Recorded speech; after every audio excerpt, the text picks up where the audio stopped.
La mitzvah Nun Aleph. Es la ordenanza por la cual hemos sido ordenados a acercar un corbán adicional en el día octavo con relación a la fiesta de Sukkot.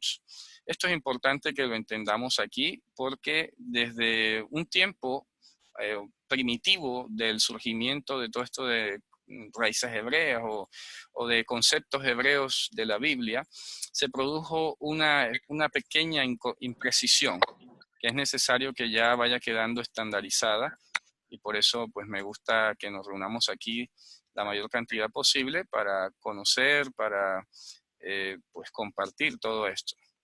¿De qué se trata? Tradicionalmente se ha hablado de las 7 fiestas, 7, en realidad son 8, ¿de acuerdo? En realidad deben verse como 8 fiestas. ¿Por qué? Porque resulta que Shmini Atzeret es una conmemoración adicional. Ahora vienen 7 días de Sukkot, la palabra en singular es Sukkah.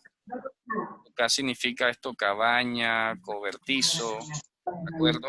Vamos a ver algún micrófono que se ha abierto por allí. Efectivamente, ya está solucionado. Muy bien. Entonces, fíjense ustedes que Sukkah significa eso y sabemos que la escritura ordena que se haga una especie de cabañita, de pasanoche, no sé cómo lo llamarán, que está construido con básicamente madera, ¿cierto? Una estructura normalmente de 4 codos por 4 codos. Viste, lo tengo bien. ¿De acuerdo? Allí. Y que teníamos que cubrirlas con ramas de palmeras, con ramas de sauce, con olivos, con mirto y con árbol de fruto hermoso. Permítame un segundo, que hay un micrófono que se ha abierto por allí otra vez y luego se interfiere con, vamos a ver cuál será. Vamos a ver, permítame un segundo. Vamos a ver cuál será. Aquí está. Ok, ya está solucionado. Muy bien, entonces esto es lo que se llama sukkah, esto es lo que llamamos una sukkah, pues tradicionalmente se puede envolver con sábanas, con mantas, algunos lo tapan con tablas, etcétera. Se cubre con ramas, se deja tradicionalmente un hueco en la mitad para que se vean las estrellas, se supone pues que allí debía producirse una especie de conexión con el Eterno, contemplar los cielos, etcétera, y era recordar la estadía en el desierto. Esta sukkah, pues está prescrita en la Torá. Vemos que inclusive el judaísmo ha hecho tan popular el fruto llamado etrog, pero etrog no sale en la Biblia. Es una tradición. En la Torá lo que dice es fruto de árbol hermoso. Fíjense ustedes, dice Etz Pri Hadar en hebreo, que significa fruto de árbol hermoseado, así que tiene decoro. La tradición rabínica concluyó que era un cítrico, ¿ok? No estoy diciendo que no sea así, puede ser, pero lo que preciso es que no dice el nombre. Y al decir que era cítrico, concluyeron que era un etrog.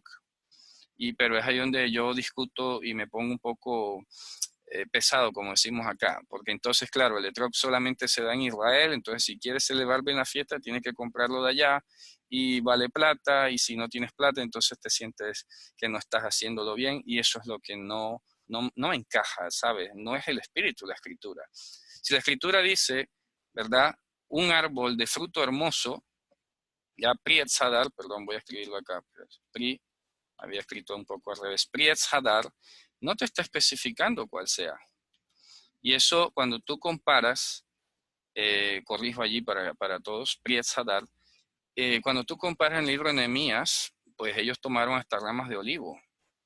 Tú vas al libro de Nehemías cuando ellos celebran Sukkot y traen ramas de olivo y traen inclusive otras ramas que no menciona la Torá específicamente.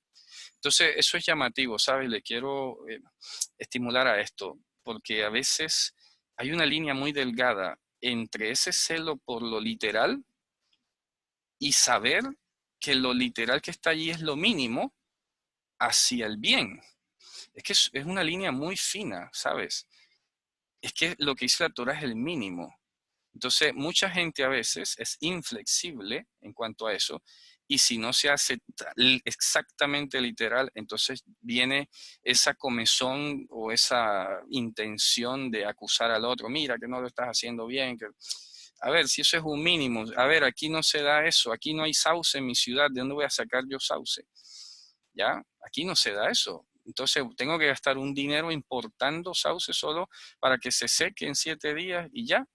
El otro día me estaban vendiendo una rama de lulav, que es una palmera típica de Israel, que costaba aquí prácticamente como 80 euros o $90 para algunos, para que nos ubiquemos allí. Y yo, pues, esto no es posible. O sea que si yo tengo dinero no celebro la fiesta de Sukkot, pues no puede ser. No lo hallo. Yo no veo a Dios en ninguna parte en la Escritura con esa intencionalidad. De hecho, si vamos a algo tan importante como los sacrificios, aquel más pobre de Israel llevaba un puñado de harina. Y ese puñado de harina con un chorritico de aceite y de libación de vino valía igual que un becerro que ofrecía el que tenía más dinero. A eso es que yo apelo, ¿verdad? Entonces, está bien, el que puede comprarse el etrog, pues que lo compre, el que quiera comprarse el lulav, que lo compre, yo no decir que no lo haga. Pero no puede ser que se lleve a presionar a la gente a que si no lo haces así, entonces está mal.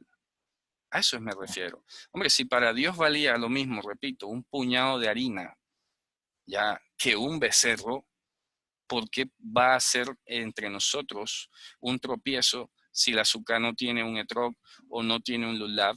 Y más bien pues bajé una palmerita de coco. No es que aquí no crece ni el coco ni ninguna palmera. Pues entonces no le pongas.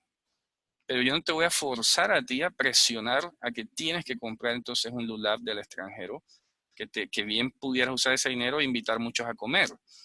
Me hago entender, porque entonces tú entras a ver cuál es la finalidad del mandamiento.